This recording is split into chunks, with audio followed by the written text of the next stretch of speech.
ngayon sa area ng hospital.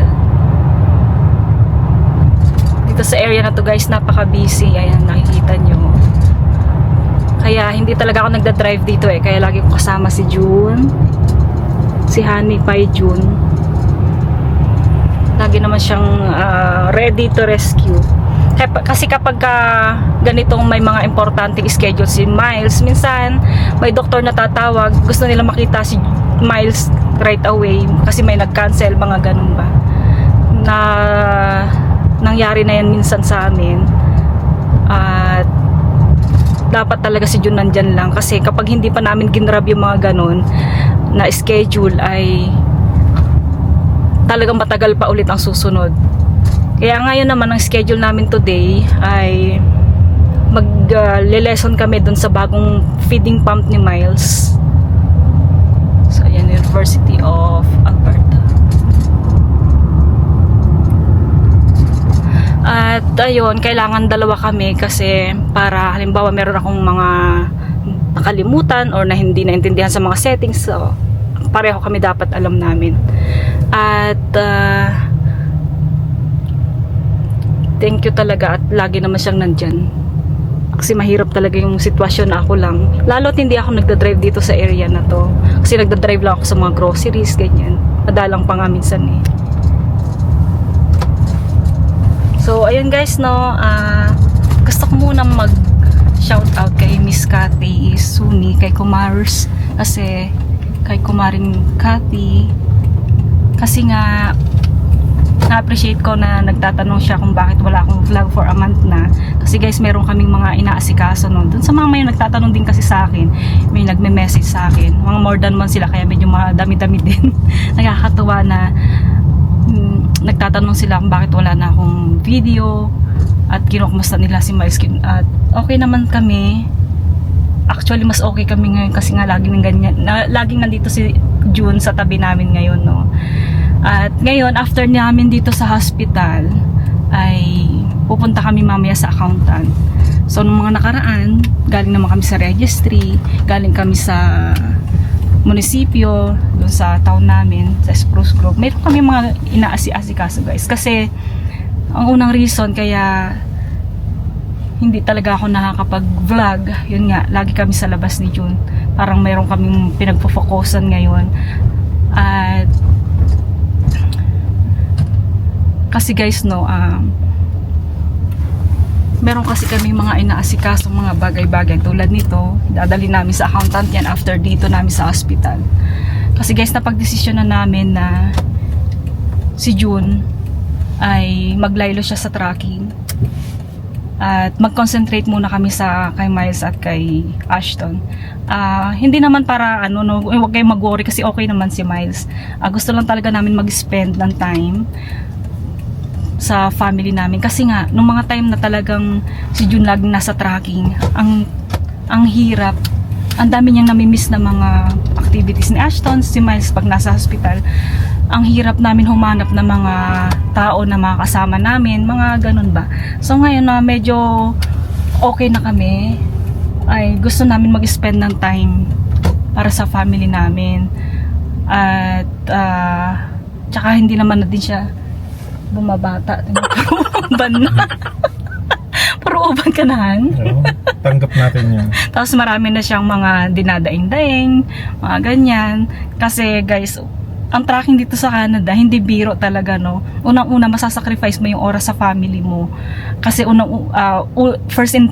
first thing in the morning, gigising ka ng magang-maga, tapos uuwi ka ng gabing-gabi. Yung activities ng the whole day, hindi mo makikita talaga yung mga anak mo. Although yung bahay namin puro camera, na kinakausap niya minsan si Ashton sa camera, nakikita niya kami. Pero alam mo yung physically talaga, tulog na si Ashton pagdating niya, tapos aalis na naman siya ulit kinabukasan, tulog pa din si Ashton. Ngayon ay nakakapag-spend siya ng time para sa amin. Kapag kailangan si Miles sa hospital ng doktor, tatawagan right away kami na kailangan nilang makita si Miles, nakakasama namin siya agad. At napakalaking bagay sa akin nun, no, yung physically nandyan siya, tapos emotionally may support kami ng mga anak niya, ako din. Kaya okay na okay sa akin. Masayang masaya ako dun, guys, no. Kasi dito sa Canada, hindi lang naman talaga kailangan na puro ka work or pera. Kailangan din talaga ng balanseng buhay. Lalo na hindi naman na kami bumabata. Kumbaga nasa 40s na rin kami. Wala pa naman kami 50s. Papunta pa lang doon sa sa 50. Pero alam mo yon, nag-iba na rin talaga yung katawan ko, sa posisyon din. Kaya kailangan namin ngayon pagtuunan din ng pansin yung mga sarili namin, guys, no.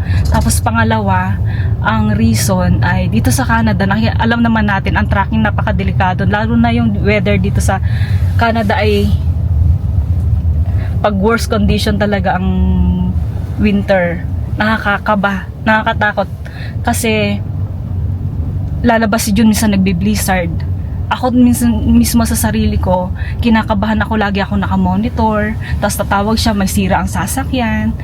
Napakahirap, guys, alam mo yun, hindi ka rin mapakali pag nasa labas yung asawa mo, tapos gabi na, alam mo pa rin na nagbi-blizzard, ganyan. Ay, aywan ko, sa mga may asawa na tracker, naiintindihan nyo yung ganon ng sitwasyon ng buhay, lalo na nasa labas yung asawa mo, no. Dito po nga lang kapag ka yung malilitang sasakyan, normal na sasakyan, kahit nasabihin mong gaano ka pa nag-iingat, tapos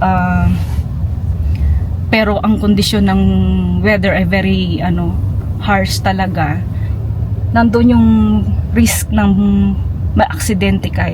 How much more kapag tracking yung dinadrive niya, di ba? Tracker siya. So napakahirap. Kasi minsan na siyang na-aksidente rin Pero matagal na yun, hindi naman siya ang may fault. Binunggo siya ng taxi ni Daddy, di ba? Nakakatakot talaga. Tapos another reason, so magbuhat ng COVID kasi, nagbago na rin kasi talaga yung tracking, guys, no? Hindi na ganun siya kumikita. Although ngayon bumabalik-balik naman na Daddy, di ba? Pagbuhat ng nag-COVID kasi, guys, iba na rin talaga yung kitaan sa tracking. Na-affect talaga siya. Kung noon talagang kumikita, pero ngayon hindi na ganun. Pero bumabalik. Kung pagtsatsagaan mo at alam mong pag-aralan ang tracking, okay naman siya. Pero guys, kapag kumikita ang tracking, ang mahirap nun, kapag gumastos naman, sobra-sobra din. Lalo na ngayon at naghigpit kasi ang mga DOT, mga inspection. Kapag nasa road ka at may nakita silang sa sasakyan mo na hindi pasado, talagang babanatan ka nila sa mga charges dun sa mga kailangan mo bayaran, no, kasi nga nagbiyahe ka ng hindi okay yung truck mo. Kasi si Jun kasi maarte talaga din siya sa truck pag alam niya na kahit ilang tornilyo lang yan, kailangan niya updated lagi. So nandun, although kumikita ang tracking, hindi siya ganun. Pag gumastos naman siya, grabe din ang tira niya sa paggastos. At yung mga ganun ba, kaya ngayon, guys, no, meron din kami mga tinitingnan-tingnan na mga bagay-bagay na option maliban sa tracking. Sana ipagkaloob sa amin ng Ama yung goal namin ngayon na makakasama namin yung family namin, makakapag-spend siya ng time sa amin, tapos yun, magkakaroon kami ng passive income. Sana ibigay sa amin. Goal pa lang namin yun, guys, pangarap namin, hindi naman masamang mangarap. Kaya ayun, yun ang totoo na namin ng pansin ngayon. Kaya sana ibigay sa amin, guys. At maliban pa dun, guys, no, nung isang buwan na hindi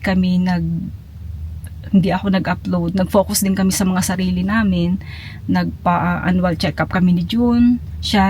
Kami nagpa-blood works, nagpa-laboratory, tapos siya nag-sleep test din siya. Ako naman nag-pap smear, nag-mammogram. Kasi nga, guys, iba na kasi ang panahon ngayon kailangan din natin pagtuunan ng pansin yung sarili namin. Lalo na't meron kaming maliliit pa na anak. Siyempre, lalo na't meron kaming miles na nakadepende sa amin, kailangan namin maging healthy din para maalagaan pa namin yung mga anak namin. Ganun ang mga pinagagawa namin. Tapos guys, no, yung aming basement ay sinet up namin siya ngayon ng maging recreation area namin sa winter time. Bumili kami ng billiard, ng table, ng mga ibang games para in case na nandun lang kami sa bahay, nandun din siya sa bahay, meron kaming pagtutuanan ng pansin. Maglalaro kami, magbabanding-banding kami doon. So, ganun ang mga pinagagawa namin. Tapos si Ashton, may time siya kay Ashton. Tapos pag may activity si Ashton sa school, makaka-attend kami kung may meeting si Ashton. Dati kasi, lang talaga, ako lang, o kaya may mag-hire ako ng magbabantay kay Miles, tapos ako pupunta ng school. At saka guys, no, noon nagta-tracking si June, at kapag may sakit si Miles, tapos kahit meron kaming caregiver, at bumabangon pa rin siya talaga para i-check si Miles. Nakakaawa kasi syempre pagod siya sa buong maghapon, tapos kailangan niyang matulog syempre kasi nga kinabukasan magdadrive siya, hindi naman siya pwedeng inaantok kapag magdadrive, no. Pero dahil kapag may sakit si Miles, hindi mo matitiis talaga kasi anak mo yun, kahit anong pagod mo, babangon at babangon ka. So si June minsan na aawa ako kasi nga parang naalam mo yung naalimpungatan na magigising ka na parang sarap ng tulog mo, maalimpungatan kang ganun kasi naririnig nga niya na umuubos si Miles. Sabi ko nga may caregiver naman, pero dahil magulang kami, hindi namin matiis, bumababa kami kasi doon sa kwarto ni Miles meron kasi doon, tawag doon, honey? Alarm, yung ringer natin? Intercom. So pag binazzer kami doon, mayroon kaming ringer din sa taas. So, chine-check namin si Miles, ganun. Ang hirap ng tracker. Mahirap ang tracker talaga. Nakikita ko sa kanya talaga kung paano din talaga siya naghirap. Mamaya ka na mag-click-click dyan. Kasi meron kaming ganyan, guys. So, ay, paano ba? Wait lang. So, ayan. At, ayun, guys. Kaya meron pala kaming kamerang ganyan. Si June kasi, pakita nga natin, honey. Nag-try siya ganito. Uber driver siya ngayon. Driver pa rin siya. Wala, hawakan mo, daddy, oh. Uber driver. Yan. Nag-Uber driver si June ngayon. At napakalaking tulong sa amin, guys, no? Na, dahil kailangan namin siya sa bahay, kung kailangan na tulad halimbawa, no, pag aalis siya si Ashton, siya ang naghahatid kay Ashton ng morning, ihatid niya dun sa unahan ng bahay namin, hintay nila yung school bus, tapos pagkatapos niya umalis ni Ashton, siya naman mag-Uber driver na. Ngayon, minsan si Miles kasi, kailangan ko paliguan ng mga 11 o'clock kasi gising naman na siya ng 11 o'clock. So, pauuwian ko si June. Sabi ko, umuwi ka muna kasi kailangan maligo ni ate o kaya nag-poop si Miles, minsan messy siya, uuwi si June para tulungan ako. Kasi wala kaming caregiver tuwing morning, guys. Gusto ko talaga personal naming inaalagaan si Miles ng morning kasi wala naman akong ibang gagawin. So, uuwi siya. Anytime pwede niya akong uwian, umuwi siya, kailangan namin siya. Yun ang napakalaking bagay, guys, na flexible yung oras niya, no. So ngayon siya, Uber, Uber driver. Actually, kumusta ang pagiging Uber mo, honey? Maganda siya, maganda. Maganda siya, guys, kasi marami akong marami akong tawag ito, yung mga kinikita niya maraming naitulong sa akin dahil na hindi ka masyadong stress. Tapos anytime yung oras mo sa amin, Oo. Yun ang importante kasi wala pa ring amo. Walang amo.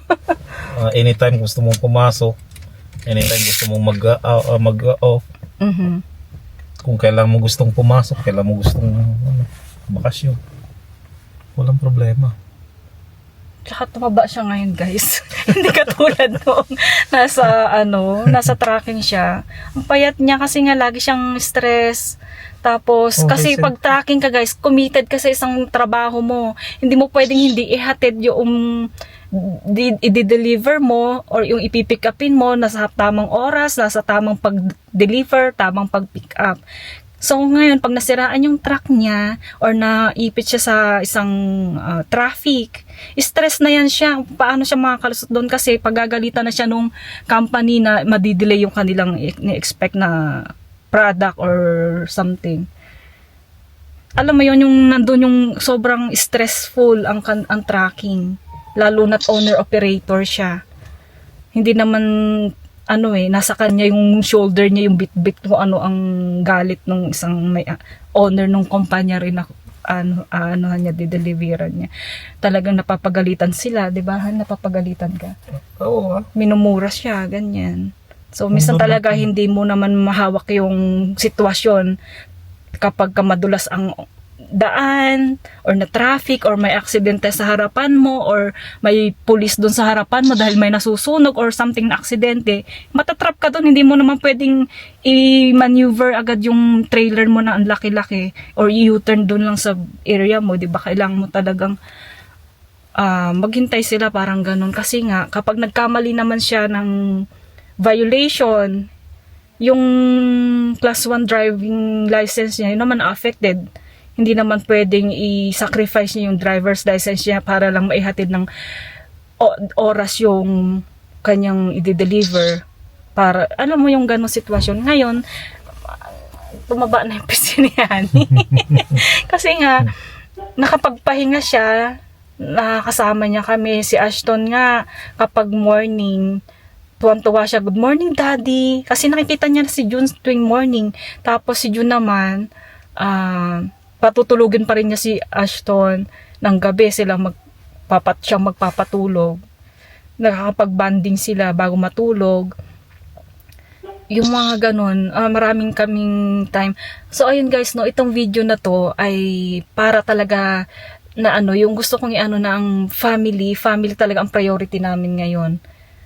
Yung mag-spend kami ng time para sa family. So, ngayon, hindi naman, maipagkakaila. Yung Uber, kasi kumikita siya sa Uber, pero iba pa rin ang kita ng tracking. Pero ang Uber, makakabayad siya din ng, namin, mga bayarin. Kasi syempre naman guys, wala namang hindi may babayaran dito guys sa Canada. Magbabayad tayo ng mga bills. So, ayun guys, yun ang update namin sa isang buwan na wala ako sa pag-upload sa YouTube ko. Pero, marami kaming ginagawa. Very, productive kami this 1 month para sa family at saka meron nga kaming mga binwork na mga project. So, hindi naman mga project lang. Sana pag kami in God's will, sana maging okay. Sooner or later, pero more on later siya. Pinag-aaralan pa rin kasi namin guys, hindi pwedeng basta-basta papasok tayo sa isang bagay na basta-basta lang. So may inaaral kami ngayong bagay na sana nga makamit namin para makapag-spend kami ng time sa family namin as well as kumikita, parang ganun. So, ayun guys, no, nandito kami ngayon sa parking ng hospital. So, ayan. Ayan. Medyo madilim nga lang. Naghihintay kami ng time kasi alauna pa naman yung time namin para sa mga dietitian ni Miles. Tuturuan kami ngayon. At ito naman kasi na camera na isa. Ayan. Masyado siyang sensitive sa pagpicture. Binilhan ko siya ng ganito guys sa Amazon. Kasi nga hindi natin alam kung sino-sino sumasakay sa kanya dito sa Sienna. So itong Sienna na to guys, ngayon lang siya nasakyan ng ibang tao. So ayan. Yan, naging lang siya, pasahero ang sumasakay dyan. So, para kumikita siya. Diba? Kasi para secure din siya guys, itong camera na to. Naka-recorded siya. Ayoko naman siya na yung malay mo, di natin alam, diba? Mas maganda pa rin na safe ang aking Papa Bear. So, ayun guys, gusto ko sanang gusto kong bumalik ulit sa pag-upload, no, pag-YouTube. Nakakamiss kasi, ako na-miss ko talaga ang pag-YouTube. Kaya, sana supportahan nyo pa rin ako sa pag-YouTube ko. Kasi, itong si Papa Bear ko, very supportive siya sa aking pag-YouTube, guys. Actually, binili nga niya ako ng kamerang gustong-gusto ko. Ito, dala-dala ko ngayon. Ito yung gamit ko ngayon, guys, no, yung DJI Creator Combo, yung Pocket 3. Kasi yung cellphone ko, luman rin naman. iPhone 13. So, punong-puno na siya ng memory card. Minsan nag-video ako, wala pala akong memory. So, nawawalan ako ng gana kasi nga, ang sarap na ng salita ko, ang daldal ko na. Nandun na ako sa momentum ng pagchichika, pagmamarites ko sa inyo. Kasi, di ba, marites naman tayong lahat. Kaso, ang nangyayari, wala pala akong memory. Tapos mag-stop siya. Kaya parang nawalan din ako ng gana mag-YouTube. Mabuti na si Papa Bear, all out support siya sa akin. Sabi niya, sige, bilhin na lang kita ng DJI at para makapag-YouTube ka, ano ba ako, kasi nakakatawa, na ako sa sinaaliw ako mag-video, mag-YouTube. Kumbaga parang nawawala yung yung nabo-board, ganyan. Kaya ayan, thank you Papa Bear. Diba? So ayun guys, dito ko na lang muna puputulin yung aking pag-video. Kasi pupunta na rin kami dun sa loob kasi mainit dito. Pero hindi ako mag-video dun. Pero try ko. So yun guys, thank you so much for watching guys. God bless everyone. Bye na honey. Oh, bye. So please guys, please subscribe. Let's be friends. Subscribes and like and comment. Bye. Love, lots, Glenda and Daddy June. Bye.